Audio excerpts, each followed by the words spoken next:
అమెరికాలో మరోసారి కాల్పులు జరిగాయి. ఈ కాల్పులు జరగడం అనేది అమెరికాలో సర్వసాధారణమైపోయింది. ఎందుకంటే ఎవరో ఒకరు కాల్పులు జరపడం, మళ్ళా వాళ్ళని పోలీసులు ఎన్‌కౌంటర్ చేయడం ఇలాంటివన్నీ అమెరికాలో చాలా సహజమైన విషయాలు. ఈసారి కాల్పులు జరిగిన విషయం అయితే చాలా చర్చనీయాంశమైంది. ఎందుకని ఒకసారి చూద్దాం. హాయ్, హలో, నమస్తే, వెల్కమ్ టు శరత్ 180 డిగ్రీస్. అమెరికాలోని వాషింగ్టన్ డీసీలో హిల్టన్ హోటల్‌లో every year correspondent dinner meeting జరుగుతుంది.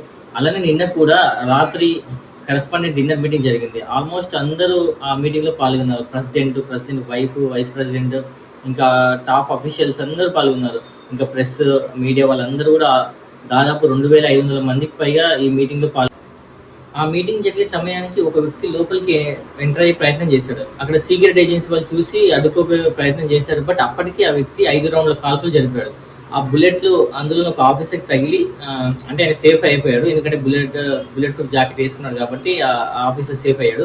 ఈ కాల్పులు విన్న వెంటనే లోపల ఉన్న ట్రంప్, మిగతా వాళ్ళందరూ ఒక్కసారిగా భయపడ్డారు. అక్కడ లోపల ఉన్న సెక్యూరిటీ ఫోర్సెస్ అందరూ కలిపి ప్రెసిడెంట్‌ని, వైస్ ప్రెసిడెంట్‌ని అందరినీ సేవ్ చేశారు. ఆ తర్వాత ఆ వ్యక్తిని పోలీసులు పట్టుకొని ఎంక్వైరీ చేశారు.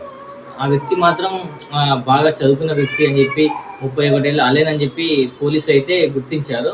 ఆ తర్వాత కొద్దిసేపటికి ట్రంప్ వచ్చి మళ్ళీ మీటింగ్ ఏర్పాటు చేశాడు. ప్రెస్ మీట్ పెట్టాడు. ఆ ప్రెస్ మీట్‌లో ఈ విషయం కోసం మాట్లాడాడు. ఎవరైనా సరే ఇలా జరిగినా నేనేం భయపడను, అమెరికా ప్రజల కోసం పోరాడుతూనే ఉంటానని చెప్పి మీడియా ముఖంగా ప్రకటించాడు. ఇంకా కొంతమంది మీడియా వాళ్ళు కూడా ఆయన ఒక క్వశ్చన్ వేశారు. ఈ కాల్పుల వెనకాల ఇరాన్ ఏమైనా ఉందా అని క్వశ్చన్ చేశారు. బట్ ట్రంప్ మాత్రం ఇరాన్‌కి దీనికి ఎటువంటి సంబంధం లేదని ప్రకటించాడు.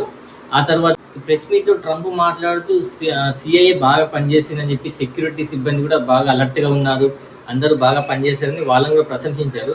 బట్ ఇక్కడ ఒక విషయం ఏంటంటే అంత సెక్యూరిటీ బాగుంటే ఆ వ్యక్తి అంత డైరెక్ట్‌గా లోపలికి ఎలా రాగలిగాడు అనేది మాత్రం కొంచెం షాకింగ్ విషయం అనే చెప్పాలి.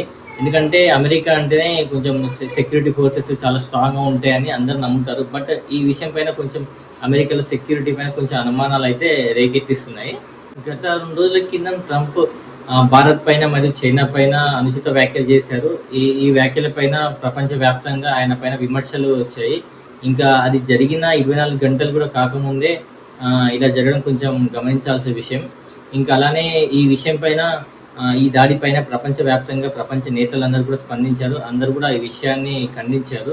మన ప్రధాని నరేంద్ర మోడీ గారు కూడా ఈ విషయం పైన స్పందించారు.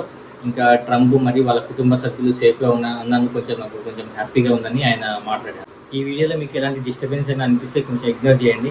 అలానే వీడియోని లైక్ చేయండి, షేర్ చేయండి, సబ్స్క్రైబ్ చేసుకోండి. నేను రీసెంట్‌గానే ఈ ఛానల్ స్టార్ట్ చేశాను కాబట్టి మీ సపోర్ట్ నాకు ఎంతో అవసరం. మీరు నన్ను ఆదరిస్తారని చెప్పి కోరుకుంటున్నాను.